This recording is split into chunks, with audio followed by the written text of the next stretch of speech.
Charles Dickens எழுதின ஒரு அழியாத கிளாசிக் ஆலிவர் ட்விஸ்ட். வாங்க இன்னைக்கு அந்த கதைக்குள்ள கொஞ்சம் ஆழமா போய் பார்க்கலாம். ஒரு சின்ன பையனோட போராட்ட வாழ்க்கை எப்படி ஒரு பெரிய சமூகத்தையே கேள்வி கேட்க வச்சதுன்னு தெரிஞ்சுக்கலாம். சரி, வாங்க கதைக்குள்ள போலாம். சார்ல்ஸ் டிக்கன்ஸ் இந்த கதையை ஒரு மாதிரி டார்க் ஹியூமரோட ஆரம்பிக்கிறார். அவர் என்ன சொல்றாருன்னா, ஆலிவர் ட்விஸ்ட் பிறந்தப்போ அவனை பார்த்துக்க யாரும் இல்ல, அதுதான் அவன் உயிர் பிழைச்சதுக்கே காரணமா. கேட்கவே விசித்திரமா இருக்குல்ல? ஆலிவர் ஒரு அனாதை இல்லத்துல யாருமே இல்லாத ஒரு அனாதையா பிறக்கறான். அவன் பிறந்ததே வறுமையை ஒழிக்கிறோன்னு சொல்லி உருவாக்கப்பட்ட ஒரு சிஸ்டத்துக்கு பெரிய பாரமா போயிடுது. அதாவது இந்த ஒர்க் அவுட் சிஸ்டமை உருவாக்குன புத்திசாலிங்க என்ன நினைச்சாங்கன்னா, ஏழைகளை எவ்வளோ முடியுமோ அவ்வளோ கொடுமைப்படுத்தணும், அப்போதான் அவங்க உதவி கேட்டு வரவே மாட்டாங்கன்னு ஒரு தப்பான கணக்கு போட்டாங்க. இந்த சிஸ்டத்தோட விளைவு என்னாச்சு தெரியுமா? ரொம்பவே பயங்கரமா இருந்துச்சு. டிக்கன் சொல்றத கேட்டா இந்த சிஸ்டம் எவ்ளோ கொடூரமா வெற்றி அடைஞ்சதுன்னு புரியும். சவப்பெட்டி செய்யறவங்களுக்கு வியாபாரம் அதிகமாச்சு, ஏழைங்க எலும்பும் தோலுமா ஆனாங்க. ஆனா இதையெல்லாம் பார்த்துக்க வேண்டிய அதிகாரிகளோ ரொம்ப சந்தோஷமா இருந்தாங்க.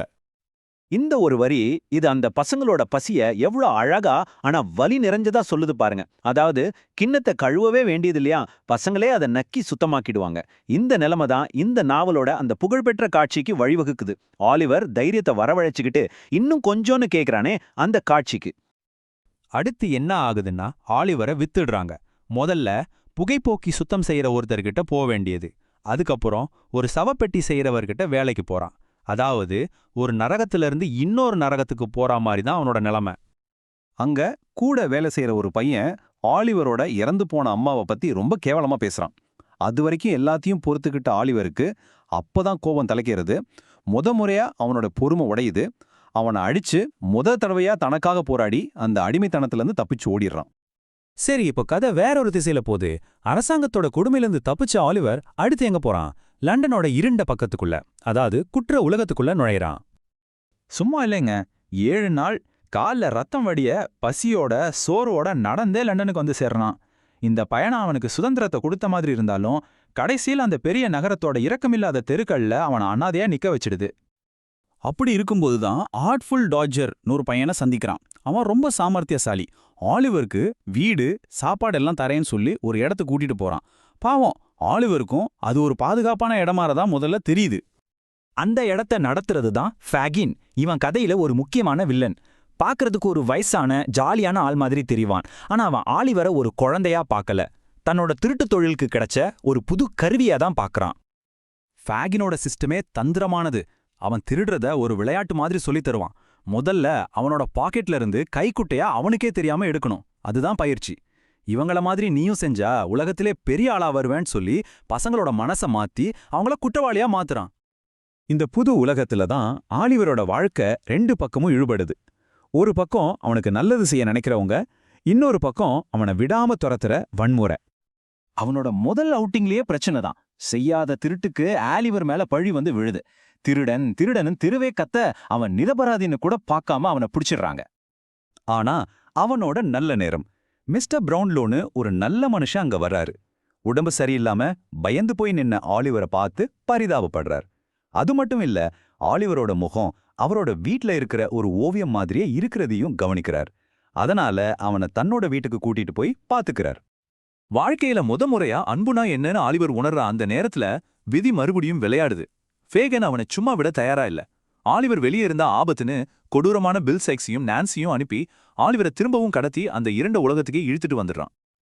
இப்போ நாம கதையோட ரொம்ப முக்கியமான ஒரு சோதனை நிறைந்த கட்டத்துக்கு வந்திருக்கோம். இங்கதான் ஒரு பெரிய குற்றச்சதியும் ஆலிவரோட குடும்ப ரகசியமும் ஒன்னோட ஒன்னு மோதப்போது. பில் சைக்ஸ் ஒரு வீட்டுல கொள்ளையடிக்க ஆலிவரை கட்டாயப்படுத்தி கூட்டிட்டு போறான். ஆனா அந்த கொள்ளை முயற்சி தோல்வியில முடியுது. ஆலிவர் சுடப்பட்டு சாகுற நிலைமையில அங்கேயே விடப்படுறான். ஆனா பாருங்க, இந்த தோல்விதான் ஆலிவரோட கஷ்டத்துக்கு பின்னாடி இருக்கிற உண்மையான வில்லன் யாருன்னு வெளிச்சம் போட்டு காட்ட போகுது. இந்த நேரத்துல தான் நான்சி ஒரு பெரிய ரிஸ்க் எடுக்கிறா. அவ ஃபேகினும் மாங்க்ஸ்னும் ஒரு மர்ம ஆளும் பேசுறத ஒட்டு கேட்கிறா. ஆலிவரை ஒரு திருடனா மாத்தி அவனோட வாழ்க்கையை அழிக்கிறதுக்காக மாங்க்ஸ் ஃபேகினுக்கு பணம் கொடுத்திருக்கான்னு அவளுக்கு தெரிய வருது. ஆலிவரோட உண்மையான அடையாளத்துக்கான ஆதாரம் ஆத்துல இருக்கிறதையும் மாங்க்ஸ் கழுத்துல ஒரு தழும்பு இருக்கிறதையும் தெரிஞ்சுக்கிட்டு இந்த எல்லா ரகசியத்தையும் ஆலிவரோட நல்லது நினைக்கிறவங்க கிட்ட போய் சொல்றா. நான்சி சொன்ன இந்த ரகசியம்தான் கதையோட உச்சக்கட்டத்துக்கு நெருப்பு வச்ச மாதிரி ஆகிடுது. பாருங்க, முத நாள் ராத்திரி அவ உண்மைய சொல்றா. அடுத்த நாள் ஃபேகினுக்கு விஷயம் தெரிஞ்சு சைக்ஸ் கிட்ட போட்டு கொடுத்துடுறான். 3வது நாள் சைக்ஸ் கோபத்துல நான்சிய கொலையே செஞ்சிடுறான்.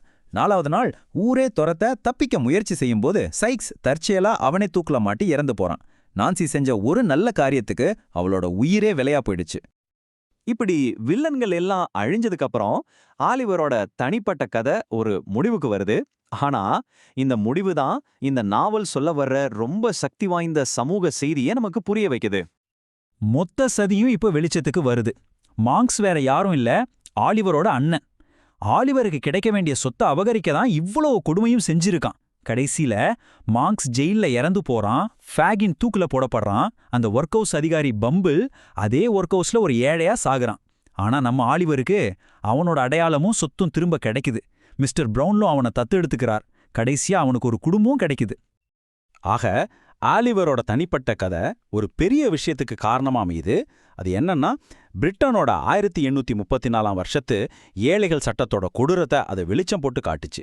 அந்த சட்டம் ஏழைகளுக்கு உதவுற மாதிரி தெரிஞ்சாலும் உண்மையில் அவங்கள இன்னும் கொடுமைப்படுத்துச்சு. இந்த கதை அந்த சமூகத்தோட மனசாட்சியை உலுக்கி வறுமையை பத்தி நாடு முழுக்க ஒரு பெரிய விவாதத்தை உருவாக்குச்சு.